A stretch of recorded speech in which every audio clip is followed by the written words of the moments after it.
Capes on the Couch podcast is for entertainment purposes only. Dr. Issues is a psychiatrist, but he is not your psychiatrist and does not have knowledge of your individual situation. For any personal mental health concerns, please consult your own healthcare providers. For medical emergencies, please call 911 or the designated number in your area immediately. Remember that you are not alone and help is out there.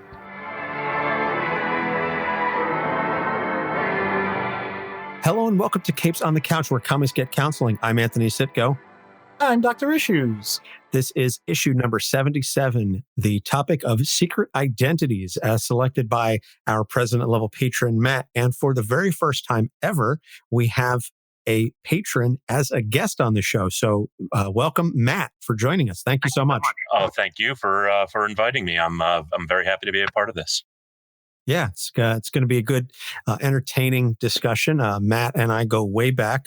We're friends back in college. And as I've alluded to a couple times on the show, Matt and I previously hosted what was basically a radio show. But in hindsight, it was, I guess, a precursor to podcasts before podcasts were really a thing, going back to about 2002.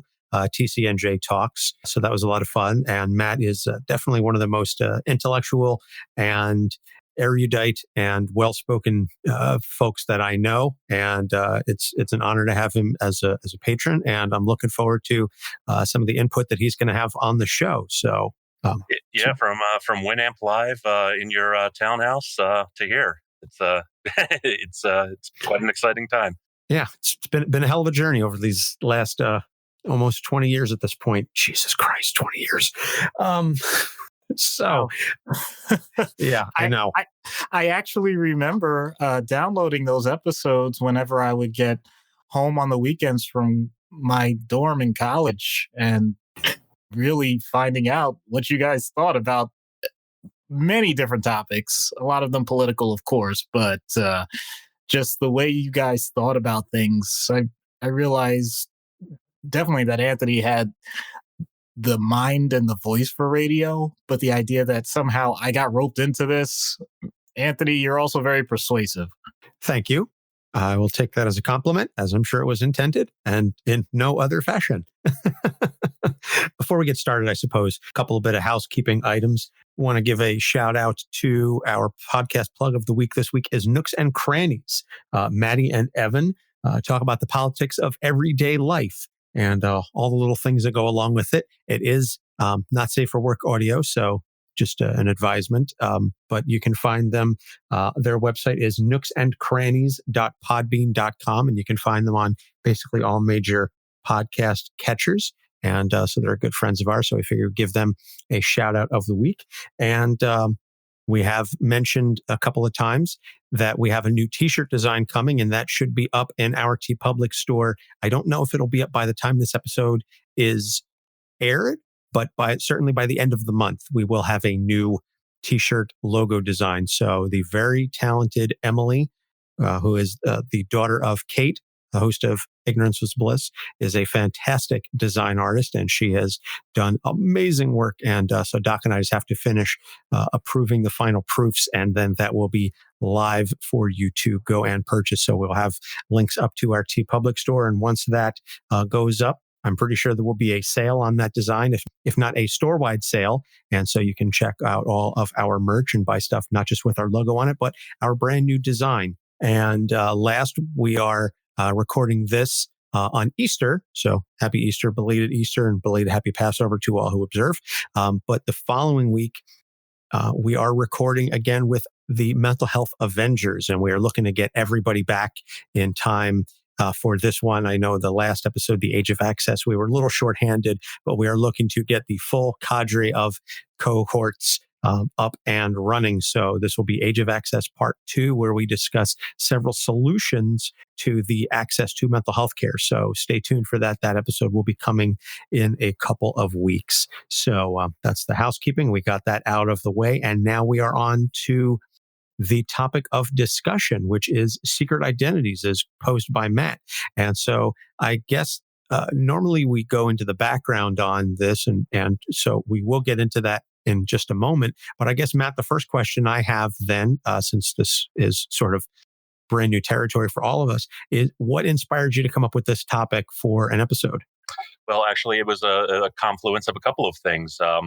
Very recently, there was a monumental story in DC Comics called The Truth, which I'm sure we're going to touch on later, in which Superman reveals his alter ego to the public. There's a very involved discussion in that issue, and with the question of whether or not alter egos are even necessary in this day and age, where pretty much anyone can find out anything about you, where even as an alter ego, just in the age of the internet, you don't have a whole lot of privacy to begin with. A lot about you, way more than most people would be comfortable with, is out there in the public domain. And if anybody really intended to find out your identity or anything about you, really, it's a very simple matter for them to do so. And just combining that with a lot of things that we're seeing going on right now with online privacy rights, with issues such as doxing, such as identity theft, and things like that.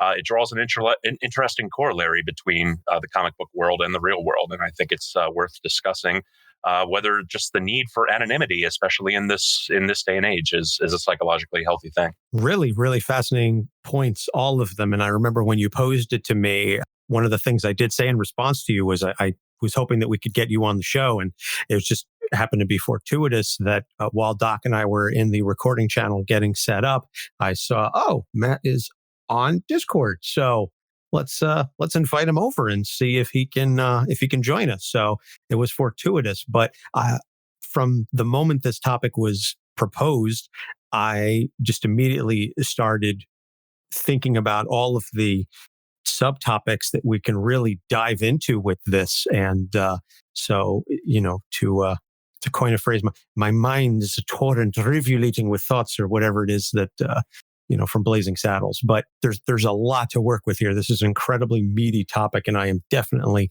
150% looking forward to the discussion that we're going to have here on this. So just by way of some background for the handful of folks who I don't even know at this point if there are any of our listeners are unfamiliar with the concept of a secret identity or an alter ego, because if you don't know what a secret identity or alter ego is in comic books, why the hell are you a fan of the show?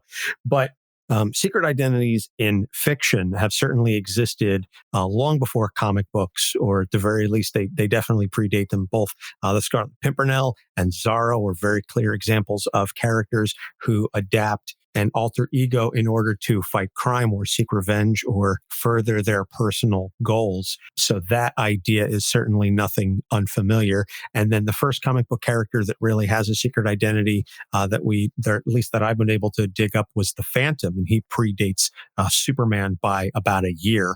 And so the Phantom, we're not going to get into the horrible Billy Zane movie, but the notion that you have someone who is a civilian in their day-to-day life, but then they adopt this persona of a costumed crime fighter. There was a radio show with The Shadow, and Doc knows my love for The Shadow and the character of Lamont Cranston, and we will get to him one of these days. In fact, I was just talking with some folks in a Facebook forum, and somebody mentioned The Shadow, and I said, we are going to get around to him on this show one of these days.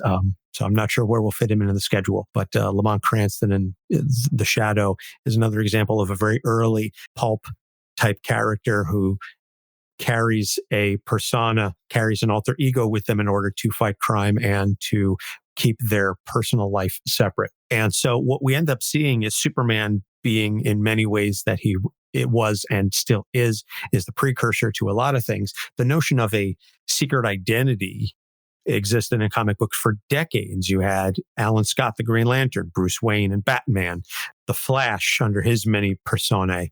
And so the notion of superheroes always having a secret identity was just sort of accepted, that if you have powers or if you fight crime, you necessarily have to keep your personal and your crime fighting life separate, because the bad guys that you put away will try and seek vengeance upon you in your personal life. And so it's important for them to maintain that clear line of distinction. Then in the 1960s, you introduce the Fantastic Four in Marvel Comics, and they are out and proud, so to speak. And I maybe apologize, maybe I shouldn't use that terminology, But the point is that they do not hide the fact that they are superheroes. And even though they have the names of Mr. Fantastic and Human Torch and The Thing and the Invisible Woman, everybody knows that's Reed Richards and Sue Richards and Johnny Storm and Ben Grimm.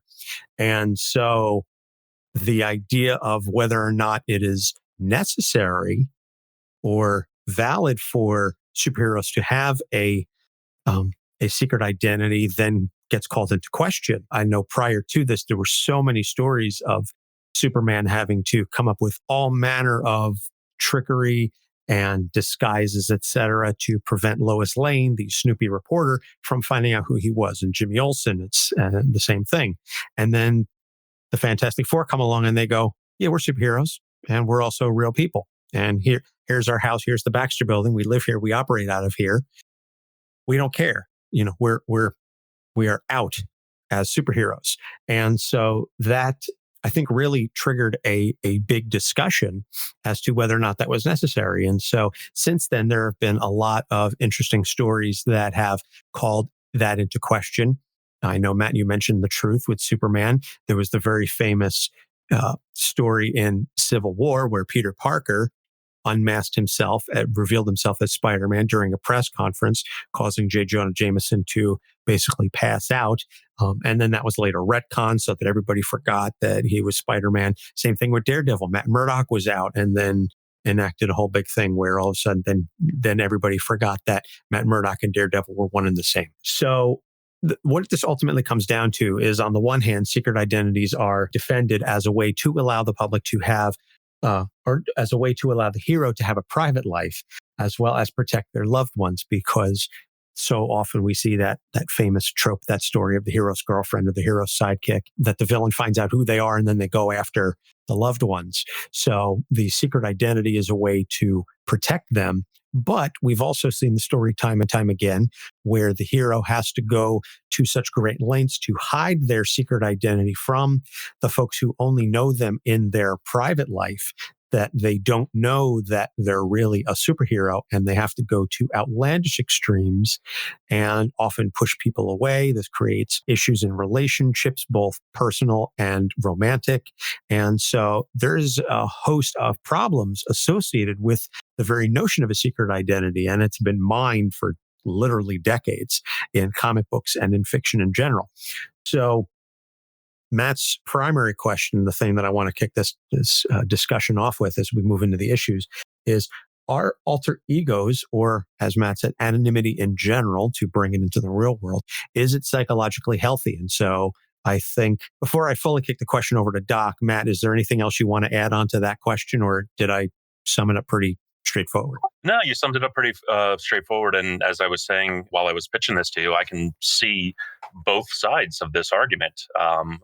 There was we were talking about Civil War there for a bit, and there was a famous Spider-Man arc leading into that called Mr. Parker Goes to Washington, where there was a large discussion about this actually before a congressional subcommittee that was examining the Superhero Registration Act, and Spider-Man tried to give them the explanation of the doctrine of proportionate response, where it takes somebody to be able to operate in the shadows to deal with people that also operate in the shadows, that also hide behind masks, and the congressperson that he was explaining that to countered with the argument about loved ones being in danger, and that police officers, prosecutors, and people in political positions have to deal with that all the time as well. But they do it anyway because their loved ones want it that way. So there really is two very good arguments on either side of this issue, I would say.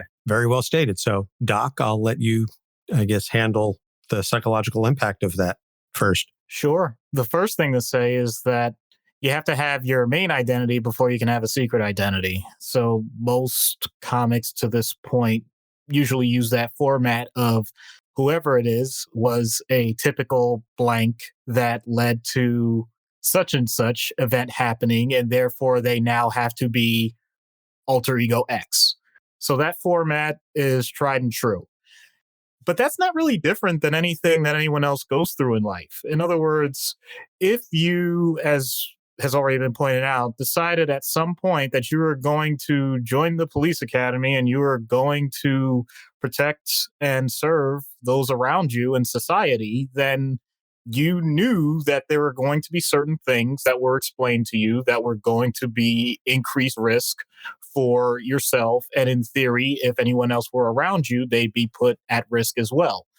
So that's a situation where you know what you're going to be doing.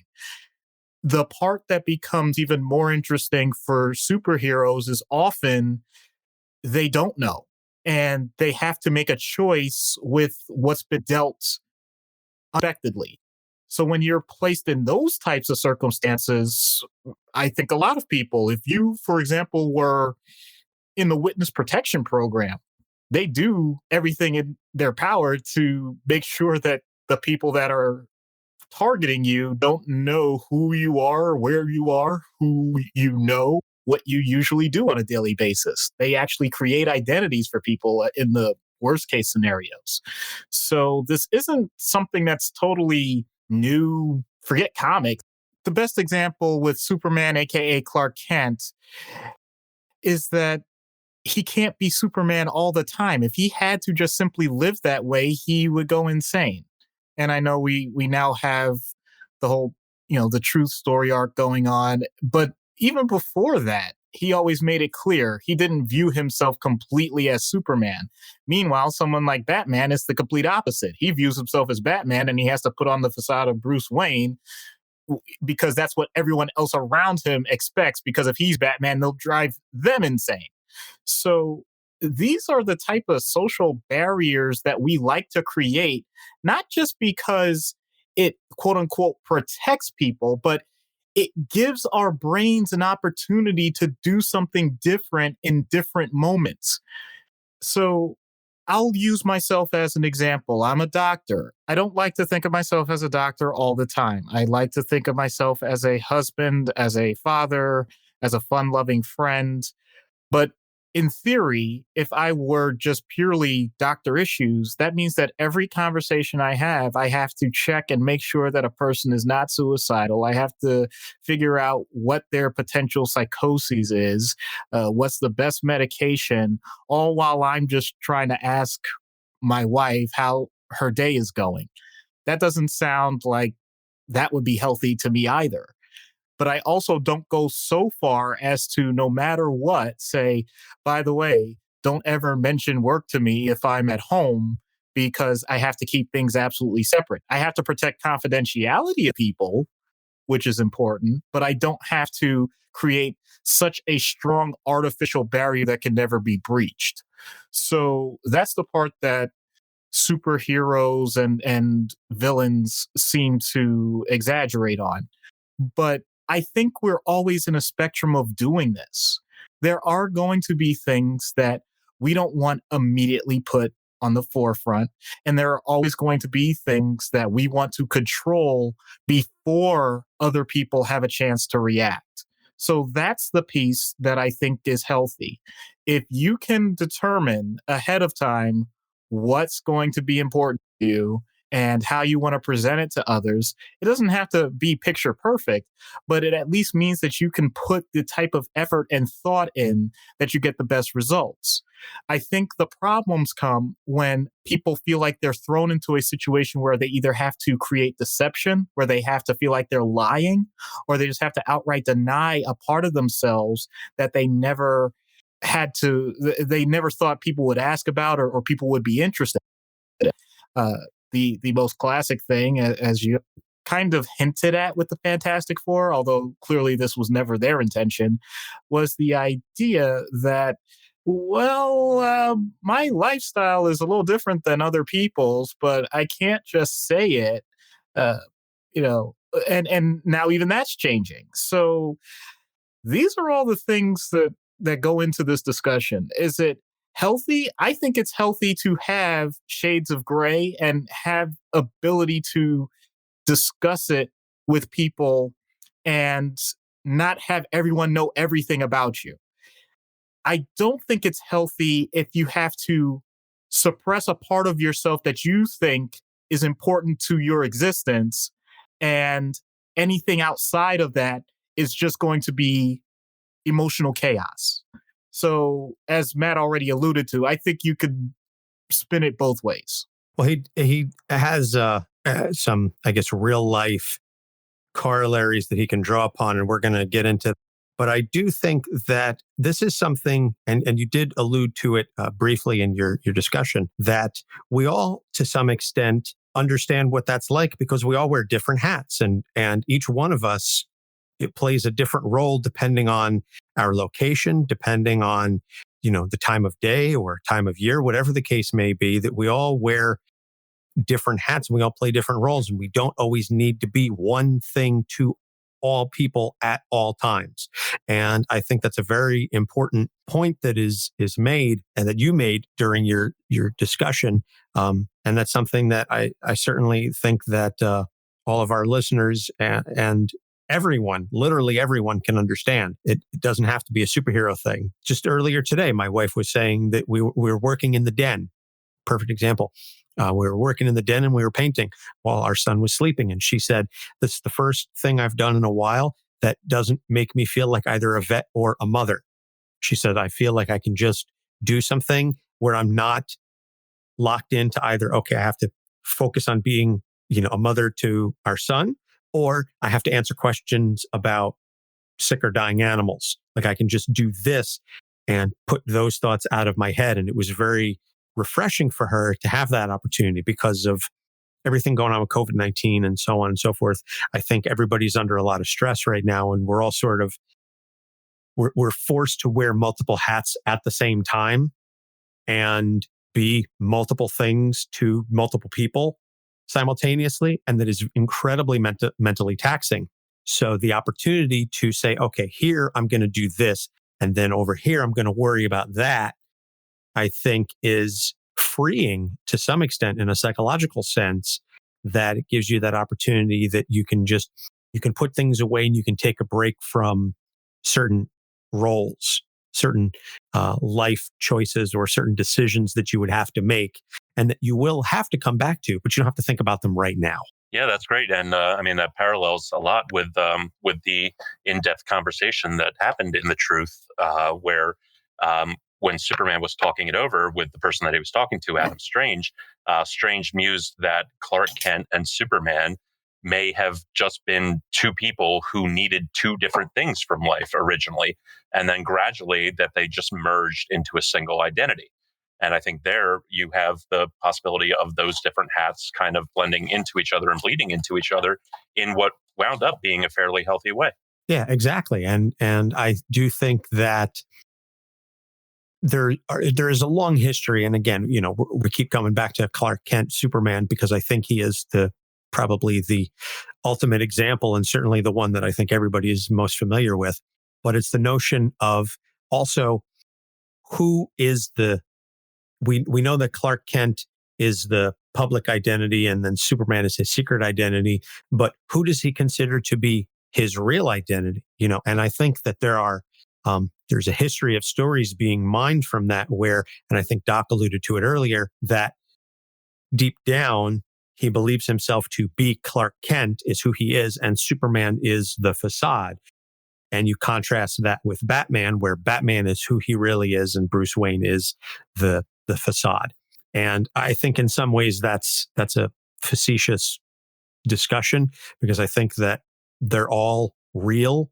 And like we're saying, that you can be, Doc can be both, a husband and a father, and Dr. Issues. I can be both an attorney and a husband and a father. And so, and a podcast host and all those many things. I don't have to do them all at the same time, but they're all still a part of who I am. And so I think the notion that that Clark Kent is who he really is and Superman is the facade, or Batman is who he really is and Bruce Wayne is the facade, I think that does a disservice, but that's a topic for another discussion. So I guess then, and we've got in our show notes here, we've got two things, and I would say we've got the upside and the downside to real life corollaries of the notions of anonymity. But I initially had them as the upside and then the downside. Do we want to talk about maybe the downside to the anonymity first and then end with the positives? Or do we want to go good then bad. I'm always of the mindset that I'd rather get the bad news first and then end on the good news, but I don't know what everybody else thinks. I will defer to you guys. I'm the guest. Oh, I don't. It doesn't matter to me either way. I'll take it as it comes. So, all right. So Doc doesn't care either way. So let's start with the downside then. And this is something that, again, Matt had mentioned when we were initially discussing this as a potential topic. Anonymity. We've all dealt with the anonymous troll. We've dealt with the anonymous poster on a message board. We've seen things. We've seen it on social media. People use the fact that they are, quote unquote, hiding behind a keyboard to say some really nasty and negative things. And again, I'm going to take this opportunity just to hop up briefly on my soapbox and my little pedantic thing that a troll is not somebody who says something negative. A troll is somebody who says something intentionally to elicit a response from you, whether that is good, bad, or otherwise. That is what trolling is. Trolling is not just the automatic attacking of somebody. If you're just out and out attacking somebody, you're not trolling them, you're harassing them. There's a difference. So I just have to say that because I am a prescriptivist when it comes to grammar. And I believe that's the term. But in any case, trolling means something very particular. If you just say that all internet harassment is trolling, then you diminish the meaning of the term, like literally. But anyway, I'll get off my soapbox there. I apologize. Anonymity. We've got doxing where people find out where it's typically anonymous. And I say anonymous as the collective, not just someone being anonymous, but rather the collective of internet savvy users who utilize anonymity to attack targets they deem to be deserving of attacks. I'm really trying to parse my words here because I don't want to piss off anonymous myself. So doxing is the release of information, private personal information like addresses, telephone numbers. Sometimes it can be bank records if they really get into it. And it can really impact a person's life. It can really do damage to them because now they are under constant scrutiny or harassment. We've read so many stories about people having to move and hide and or change their names because they've been doxxed online and they've been harassed by strangers, literal strangers who are, again, anonymous to them. So that creates a whole host of issues. Swatting, the idea that somebody could be sitting in their house playing a video game and some other random person says, "Oh, I know where this person lives. Wouldn't it be really funny if I sent a SWAT team to their door saying that they've got people being held hostage or they're in the process of committing a crime?" And then I get to watch this all unfold because they're streaming. And then next thing you know, police burst into the door in full riot gear with weapons pointed at them, getting ready to shoot somebody who's just playing Fortnite or Minecraft or what have you. This is a very real thing and it carries very real penalties. Just this morning or yesterday, I was reading a story about a gentleman in Florida who was calling large pizza orders for first responders that he had no intention of paying for, but he's saying, "Oh yeah, we want, 100 pizzas delivered to this firehouse or this police station or whatever." And many of these pizzerias are based in New Jersey, where, Doc and Matt and I all live in New Jersey. And one pizzeria went out of business because they spent a lot of money making all these pies and the order was never fulfilled. So they lost all this money. These are so many instances. And again, I could go on for hours really on stories of folks using the internet and the idea of anonymity to harass and to hurt other people. And so this is one of the, I guess, points for one of the downsides of the notion of anonymity and the idea of maintaining a distinction between, or I guess it's an argument against maintaining a distinction between your private life and your public life, that if you have to respond on an internet post with your real name, you're much less likely to say something that can come back to bite you in the ass, which is also one of the reasons why I personally don't use anything other than my real name for the overwhelming majority of my internet posts, whether it's Reddit, Twitter, etc. Everything is Anthony Sitko because I'm the only Anthony Sitko in the world out of 7.5 billion people. I'm the only one. And so if you see me say it, I would be willing to say it to your face. But not everybody likes that. And so this creates some very downsides. I've rambled on long enough, so I'll let Matt speak a little bit, and then I'll let Doc come up with some of the psychological answers. Right. Well, to just build upon what you were saying, it not only the dark side of anonymity in terms of you wouldn't say that to somebody's face, but when you have an incident like a doxing incident or a swatting incident, and you alluded to it, but there have been very, very serious consequences to these things, including in the instances of swatting. There have been at least two distinct instances where police have burst into people's homes who were the victims of swatting, and because of just the confusion of the moment, wound up shooting and killing the people.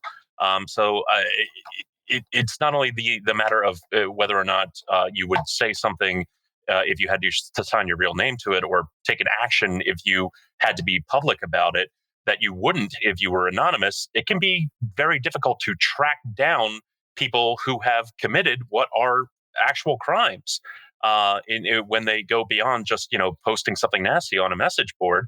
And that creates very serious problems, and it can be very hard to apply the proper consequences to it. And so in that case, it's very, very difficult to see the need to do that kind of action. And again, it's action and consequence. It's what motivates you, what is in your heart while you're employing this anonymity. But it's very difficult to see the need to do that as healthy. And I don't know if that extends from the need to be anonymous or just the need to mess around with people in a very dangerous way. And I guess I'll let Doc handle that one. Okay. So I think both of you have hit on the main points, but it really is that threshold. In other words, it's not just whether or not people have anonymity and can do something that they would consider to be personally private. And it's not just that it affects other people, be it on the small scale or on the large scale.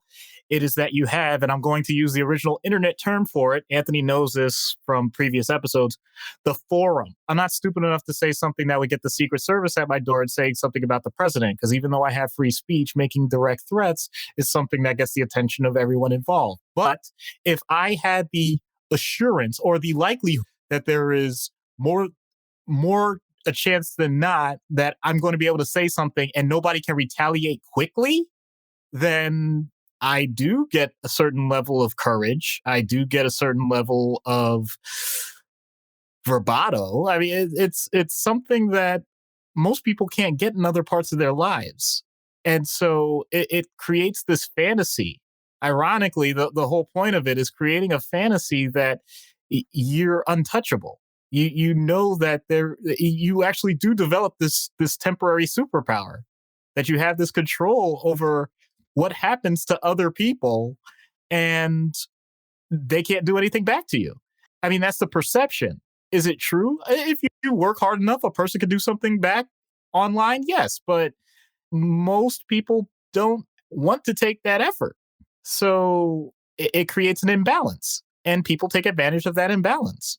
So unfortunately, it is usually a situation where a person just wants to create more power for themselves. And that leads to the typical endorphin rush, ego boost that you're going to see. And unfortunately, it doesn't exactly have something to yield negative consequences. At least when it comes to other addictions, you take a certain drug, you're going to get the downside to it at some point physiologically.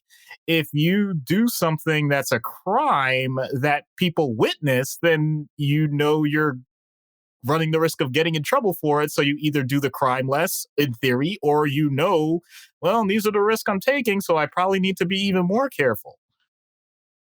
With all of this stuff online, especially, it's such a hit or miss situation that people can do this for who knows how long and get away with it and not have to worry about the consequence. I've actually been in the situation where I've had a person where this happened to them, and I've also had the opportunity to speak to people that have done it. And on both sides, uh, they both said they hope they never go through this again, because the idea that their fantasy world has now been brought into what they consider now to be their own reality is too painful. I'm talking about the person that not just did it and thought it was funny, or thought that, I don't know, that they were never going to get caught and now they are. Uh, They actually thought that, well, even if they did get caught, people would, this is going to sound so perverse, but people were going to be like, "Oh, you're that guy? Oh man, that was incredible!" Like almost seeking adulation. I hate to say it this way because I think it's so wrong, but that so far has been my direct experience with people that were in it in the moment. But reading about it seems like it really takes a wide range of personalities and motivations. Some people make it very personal, as if the people that they've met online are their direct friends, and sometimes that's true, but other times it's a situation where that person has only developed that relationship in their own schema. It's not a two-way street. I think a lot of that has to do with this. When we're dealing with a series of parallel events or mirrored events where we think it's a two-way street, it's not. It's one-way streets going in opposite directions. And that's not the same thing psychologically. Interesting. Interesting. I can't say that I'm entirely surprised at the idea that someone would be thinking that they would be lauded for taking a particular action that you're that guy, because I do think so much of it is attention seeking. And again, I could be entirely off base here. After all, only one of the three of us here on the call is or on this forum is a psychiatrist with psychological training. But I do think that to some extent a lot of it is attention seeking behavior, that they're doing this either for the crabs in a bucket mentality, because like with the example of I'll use swatting, that, oh, they're a successful streamer, I'm going to really mess with them, and this is going to be really funny, or it's because they want that endorphin rush, that they want that thrill of being able to say, oh, okay, this is what, I'm the one who did this. Aren't I funny? Aren't I hilarious? And I do also think, and I don't remember if it was Matt or Doc who brought up the notion of consequences and everything, but I do think that to some extent, a lot of folks, when they're doing this, they don't see the immediacy of the consequences. Either they don't see it or they don't care, whether it's doxing or swatting or something, really, really negative like that. There's a disconnect between the action and the consequences. And I think the anonymity creates that. Or at the very least, it exacerbates it. And so I don't know how you resolve that while still maintaining the anonymity, because as we're going to get to in a moment, anonymity can be very beneficial and sometimes even vitally necessary. So I guess before we move on to the topic, is there anything else that either Doc or Matt want to add about this idea? No, I think we can move on. Agree. Okay. All right. So that being the case, then we just talked about a lot of the negatives of anonymity, but there are positives to it as well. As we alluded to with the superheroes, the idea of keeping that separate alter ego allows them to maintain some privacy for their personal life, which is a very important topic. It's very important for us as human beings psychologically that we have some semblance of privacy, something that only we or a very select few group of people are aware of. I think that plays a huge role in maintaining a healthy self-esteem and a healthy psychological aspect of oneself. You also have the idea that, and this is a real life corollary, people in dangerous positions or very public positions, they do dangerous things, or they interact with the sort of people who may be potentially seeking revenge. I have a couple of friends who are prosecutors, and some of them don't have Facebook, or if they do have Facebook, they're under a different version of their name, or they're not using their real full name because they are responsible for locking up criminals. And these criminals may want to take revenge depending on what happened. And so you have that idea of wanting to protect yourself from revenge. Similarly, you also have the notion of wanting to perhaps speak out against the government. We look back at the Federalist Papers and Publius, and the idea that this was a pseudonym being used by several of the founding fathers to speak out against the British government and for the idea of the creation of a brand new United States government. We see a lot of this even happening nowadays with, say what you will about Edward Snowden, but the notion that, he was operating and leaking things anonymously before he decided to out himself. But the idea that folks are leaking information that could be helpful to certain people, but potentially personally damaging to them, either professionally or again personally. Whistleblowers is another example. We just saw it with the impeachment hearings not that long ago. The idea of there being this whistleblower that needed to, they needed to protect their identity, and some folks chose not to respect the idea of whistleblower anonymity. But the point is that you have to allow for people to be able to do the right thing without fear of reprisal or repercussions. And so that's where anonymity comes into play. And so there is an upside to that. I know we were just speaking about the ways that anonymity can be used for bad, but it can be used for good. And so before we allow Doc to answer, Matt, I know, this sort of hits home for you personally a bit as we were discussing, offline, but what are some of the other ways that you feel that anonymity can be used in a healthy or a positive way? Sure, and I'll go.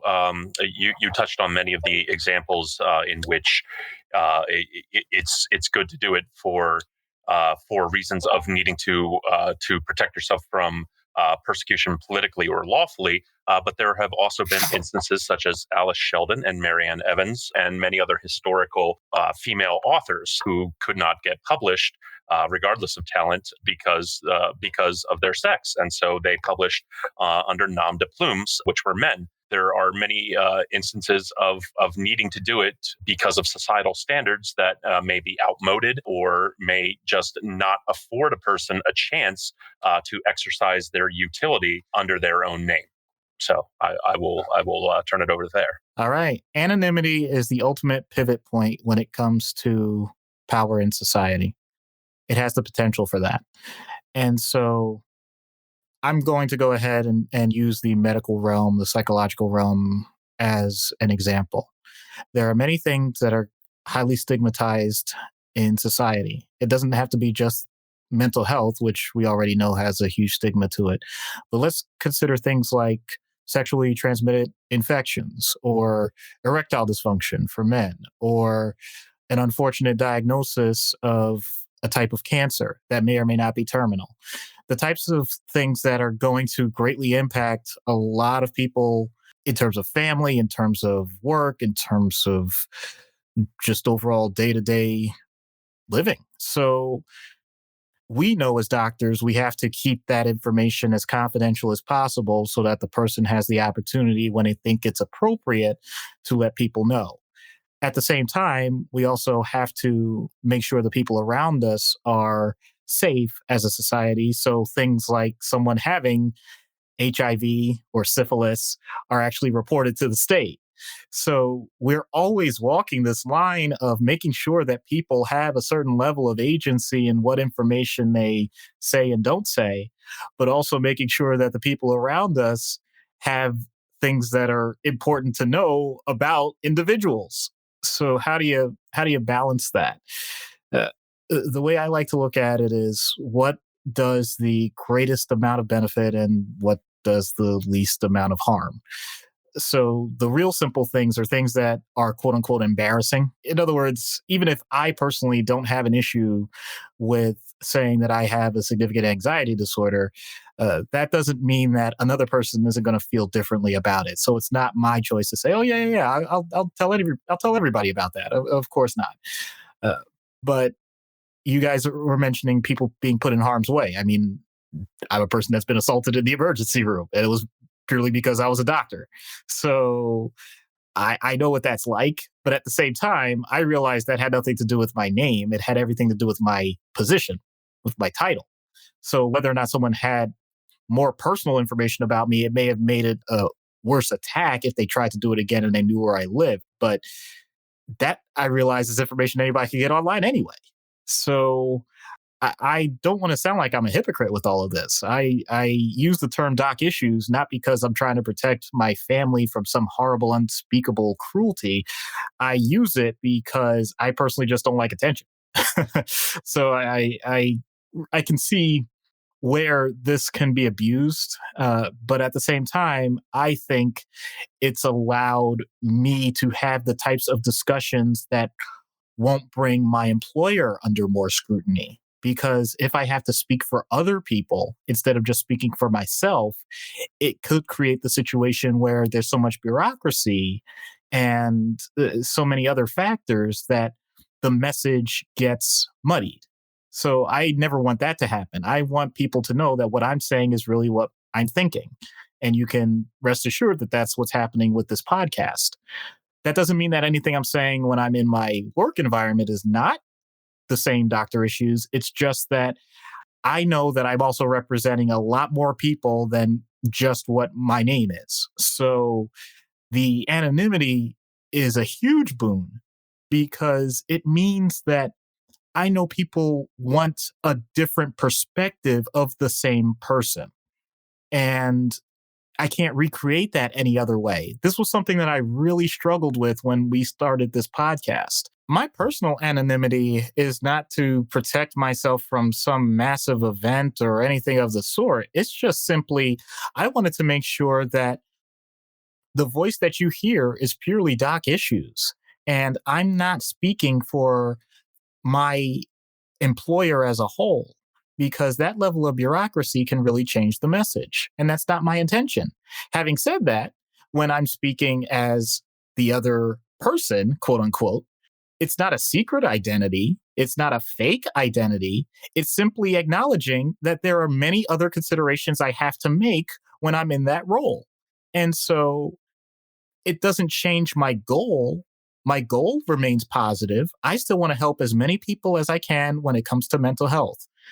The way that I do it in those roles is going to change based on whether or not I'm using the anonymous doc issues or I'm using and if you know some of the Easter eggs I've dropped in the past, you could probably tell who I am. And if you've seen us on YouTube, you could tell who I am.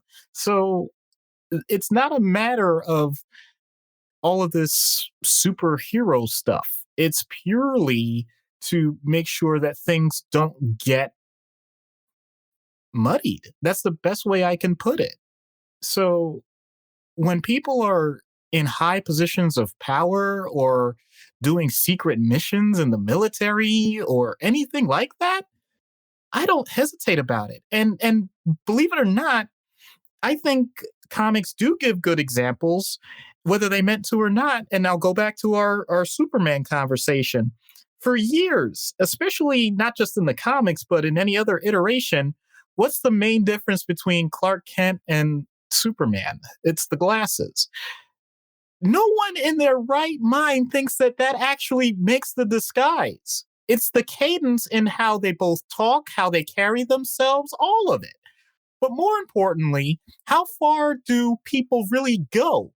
They're water cooler conversations. They're not to the point, usually, of saying, I want to find out everything immediately about this guy that I think is Superman, and therefore I want to make sure that I'm absolutely certain that there's no funny business going on. No, it's not about that. There's what I like to call a secret contract. In other words, most people in society kind of acknowledge, yeah, this guy probably has something else, but if it's not something that's hurting anybody, I'm not going to push it. And when you have that type of agreement, it can go on indefinitely. That's what people do in relationships all the time. I'll take it to it's not a positive. I'm not claiming it's a positive, but I'm saying a lot of people in certain industries that do a lot of travel, what happens on the road stays on the road, and I know the at this point, the brand line, what happens in Vegas stays in Vegas, whatever. The point still stands. So from that standpoint, we've come a pretty far way as a society to acknowledge that nobody's perfect and nobody's going to do everything the exact right way.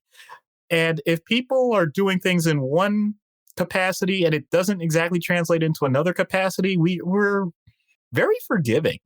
I've noticed. And if we're not, then we realize that we're living in glass houses. So we don't want too many people throwing a whole bunch of stones because everybody just gets cut. Very well said. And I do think that, speaking to the greater issue about that is definitely something, you said the hidden contract or the secret contract. I don't know that that's secret per se. I just think that's part of social contract theory in general, is the idea that, we don't do deep dives into other people because we can't. We don't have the time. We don't have the mental capacity to take on all of that information. So it gets, I don't want to say ignored, but it gets, sort of swept aside and just say, well, whatever, it is what it is. And you live with it accordingly. So, but again, that's one of those things that doesn't get really discussed much for one reason or another. So, all right, well, we're going to take a short break, and then when we come back, we will get into, I guess, there's not really treatment per se, but we'll get into some real life discussions and ways that we can parallel some of the things that happen in universe and out of universe. So stay tuned. We'll be right back. Remember the first time you held a controller? That first cartridge you blew into so you could get that stinking game to work? What about your first comic you read? The first time you saw Star Wars years and years and years ago? Now you're an adult working full-time to provide for you and your family. But even after all of your hard work, you still make it your quest to spend time with your kids, hoping they find even the slightest interest in some of the things that you had grown up loving. Video games, movies, comics, My Little Ponies. Join me, Kyle Federline, every Wednesday morning on my quest as I discuss with guests what it's like to raise a kid and watch them take after some of our own interests as kids, or have no interest at all in the things that we had grown up loving. This is Parent Quest. Head on over to Anchor and ask me your questions, leave me a voice message, and follow me on Twitter at Parent Quest Pod, Instagram and Facebook at Parent Quest.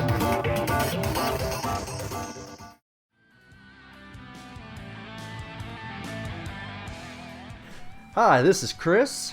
And this is Brian. And we are the hosts of Inner Demons, the Ghost Rider podcast. And you can find us on iTunes, Stitcher, and other podcast apps for all your Ghost Rider needs. Right on.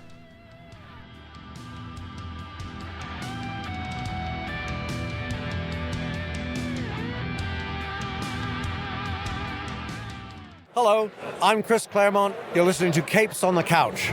And we're back. So normally this is where we talk about treatment options, but since this is one of the thematic episodes, we will, I guess, delve into some of the discussions between corollaries or discussions about corollaries between real life and in-universe information. So I'm not really sure exactly how to proceed with this. So Matt, I guess since this is your idea, I'll let you lead, and then Doc will follow up with the questions or responses, as it were. Sure. I guess the real world corollaries. I mean, we touched on them earlier in the show, but just we spoke on the law enforcement professionals and prosecutors and things like that needing to operate from anonymity, and I think we did a pretty good job of covering that in full. I would say where I would like to just dive in a little deeper is: do you think that these issues that we spoke about with a need for self-expression in a society or a world that might not be open to it or might react very harshly to it, is it a product of our technological development, would you say? Is it a product of everything being instantaneous and everything being online now? Or did this dichotomy exist pre-internet? What would you think about that? Well, that's a great question. I think that we've had the capability of doing this for a long time, but it was amplified and accelerated thanks to the internet, thanks to technology as a whole. Let's be honest. Who here remembers prank calls? Crank Yankers was one of those things that. You got the Beanie Baby? Thank Is you. Carmelo looking for the Beanie Baby? So we know that this is something that could have been going on for a much longer period of time, but the fact that we are not the natives of it gives a little different perspective. The fact that there are now not several generations, but several years worth of human beings on this planet that know no other way besides online conversation as the main way to have a discussion of topics and how to get an emotional response to multiple people in a quick manner. And as you mentioned, Matt, instant gratification of it all. Yeah, that takes it to a much bigger level. And the good news is the treatment or the techniques that you can use to combat it don't have to be that much different. In other words, if a person wants to anonymously talk to someone about what they're going through, we do have hotlines. If a person wants to have a one-on-one conversation in person, we still do that. I know social distancing makes it a little different for the time being, but actually that has, in a strange way, allowed for telepsych, which is something that I'm very familiar with because I've been doing it for the past several years, way before this whole pandemic started. So that avenue has become much more reliable and is a better way for many people to have the type of connection that they're used to. So looking at it from that lens, I don't think it has to be radically different than anything else that we deal with. If a person has a part of their life that they feel like they can't talk to with anyone else besides a professional, then you'll get it one way or another. And the fact that the standard is still to remain anonymous with the person that you're talking with is also a benefit. Now, there is a little bit of a technique that I'm going to introduce that doctors know, but a lot of people don't, because there's such a thing in employee assistance programs where you can receive help in terms of counseling for whatever is on your mind. But for a lot of doctors, what they are looking for is and believe it or not, you could actually do this and drive down local neighborhoods and find this. You would have the typical classic shingle for a doctor. So I'll go ahead and say Dr. Issues, MD, but it wouldn't give a specialty. And usually when someone does that, it implies that it's a primary care person. So, your family doctor, regular internal medicine, pediatrician, whatever. But then right after that, it would say something like APA or FAPA or DFAPA. The APA part was the American Psychiatric Association or fellow of the American Psychiatric Association. That's the level I'm at. And then, or distinguished fellow of the American Psychiatric Association. I'll never be that. But the point is, it was a hint at I'm a specialist in this particular area. And therefore, because I'm not advertising anything else, I'll be able to see you. You'll be able to see me. People will think it's a typical primary care visit, so they won't pry. And yet that I specialize in other healthcare providers. So this is not a complete secret. Otherwise, I wouldn't say it out loud at all. But the point is, there's a level of anonymity that goes above and beyond just standard patient-doctor confidentiality. And some people need that, or some people crave that, because they think if anybody in any capacity knew, and they may be right, it would destroy them. It would destroy them career-wise. It would destroy them politically. They may actually have enemies that would love to have that kind of quote-unquote dirt. So That's the one wrinkle that is different compared to most other circumstances. But the good news is there are specific resources for police officers, for first responders. The best thing you can do is pretty much cater to your audience because we don't know. I can't pretend to say just because I work in an ER, I know exactly what EMTs go through. That's not true. Or what a police officer or a soldier or a district attorney, whatever it is. I can't pretend to say I have gone exactly what they've gone through. But peers do know that. And peers that are trained in the basics of crisis counseling can help with that as well. But more importantly, it's true for everyone. There is always someone that can be trained in your particular occupation to be a counselor. And if you don't have that, then you can learn to be one yourself. So there's significant opportunity to make sure that if you feel like you're in an unsafe spot, that you cannot talk to anyone, you can find a way. And people are willing to actually train other people to do this. If you call the National Suicide Hotline and you point out that you're interested, you're not wasting their time but in asking, because they'll point you directly to the resources to do that. The fact that people don't know this, I think, is a travesty. And I'll admit, shame on me for not thinking of mentioning this earlier in previous episodes, but because it's not something that immediately comes to mind. We want people to have the proper resources, but for those specialty areas, it's always a good idea to seek out people yourself. And I'm going to take it even a step further. For example, during this pandemic, within our system, we found out from a survey within our network that if physicians had an employee assistance program that was not a physician, they only responded about 17% of the time. But the second that they found out that it was not just a physician, but it was someone that worked within their network, if they felt like they were under an emotionally disturbed process, they'd be willing to respond approximately 70 to 80% of the time. So this is something that we had never thought of. We never thought that it made that big a difference, but apparently it does. It's amazing. All right. And I guess I'll build on that with a kind of an in-universe examination. When I was pitching this to Anthony, I had mentioned the major difference between the two main universes and the nature of superheroes and anonymity. In the Marvel universe, historically, it's been superheroes have been a whole lot more counterculture.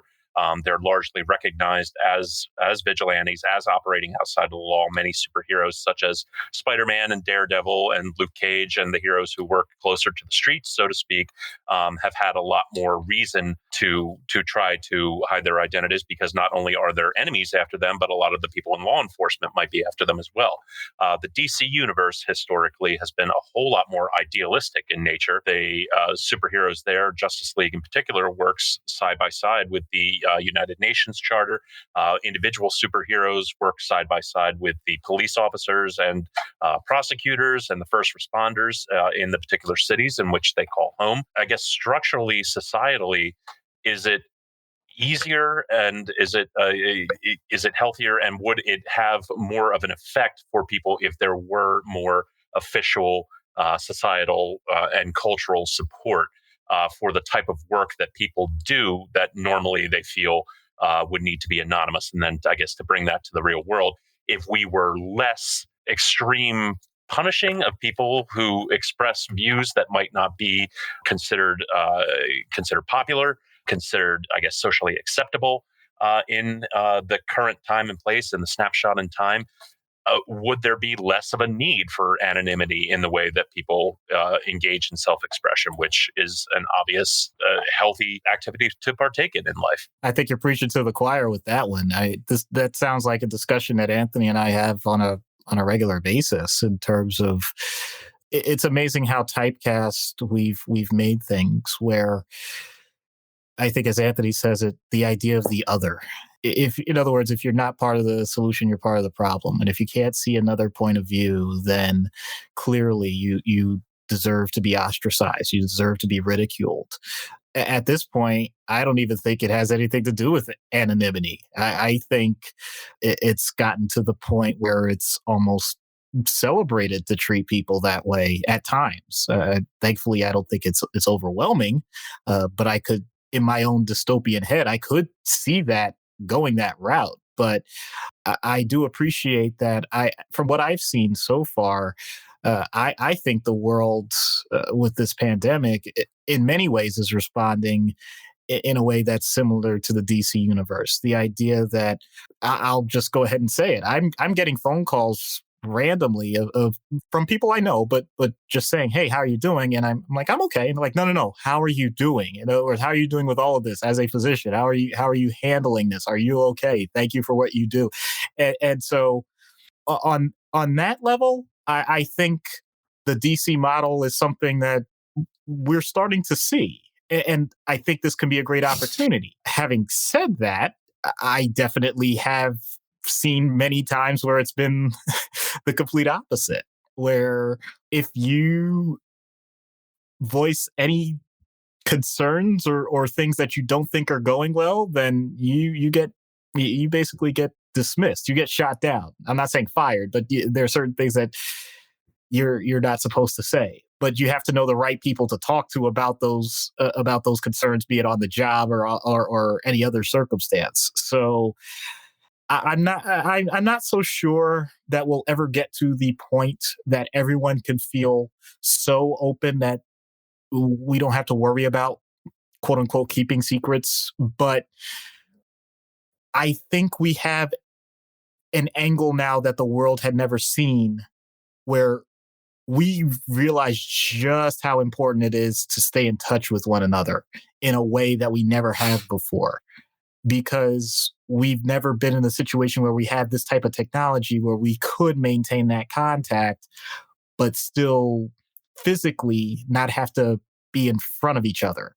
So it's just such a strange time right now. It really is. It really does feel like out of the comics. So, of all the times to bring up a topic like this, I think it's amazing. I'll put it this way: part of what I do, we have court reviews for patients if they're still in the hospital, and I've had the opportunity to see. The public defender's home. I've had an opportunity to see the judge's home. I've had an opportunity to see the court adjuster's home, the stenographer's home. I mean, it's interesting what their living rooms and their bedrooms and their basements look like, and yet nobody cares because we're all saying like, look, we're all in this together, so we might as well make it an experience that we're at least going to be comfortable. So this is unheard of in any other time. So I think right now we're experiencing a bit of that shift. At least I hope we are, for the better. Back to your point, I want to interject real quick, is I think thank you for bringing up, by the way, my comments about the other. I think what I hope will happen is after all of this dies down, and this, of course, is the idealist, the naive idealist in me speaking, is the fact that we're all going through this together. Every single one of us. And the fact that this disease doesn't care where you live. It doesn't care how much you make. It doesn't care what your racial background is. It doesn't care who you voted for. It doesn't care about any of that. This disease is killing humans, not just Americans. It's killing humans. And that at the end of all of this, by whatever grace of whatever data you choose to believe in or not, that maybe somebody, the majority of us will wake up and go, we're really not all that different, because if I need a blood transfusion, I'm not asking who they voted for. I'm not asking who they pray to. I'm not asking what country they come from. I'm not asking about their income bracket. I'm asking, do they have a blood type that matches me? That's all I'm concerned with. Can they help me? Because they're a fellow human. And I think at the end of all of this, what we really have to do collectively as a society and as a species is look at what this disease, what this pandemic has done to us as a society, as a people, and as a planet. Because, I could go off on the environmental impacts and the fact that, pollution has dropped, the fact that the earth has been shaking far less than it normally has, and allows seismic to pick up. tremors that they otherwise wouldn't have been able to pick up because the background noise that we make on a regular basis is dropped. The fact that there are fish swimming in places where they wouldn't otherwise swim. We are basically living in a slightly smaller version of the world post Thanos' snap. If you want to draw the corollary to a pop culture thing, we are living right now in a world where the world is a lot quieter. And frankly, I think at this point, if there's anybody that sees all that's happened just over the past month and a half, and you still don't believe that humans have an impact on the climate and pollution and so on and so forth, then there's no helping you.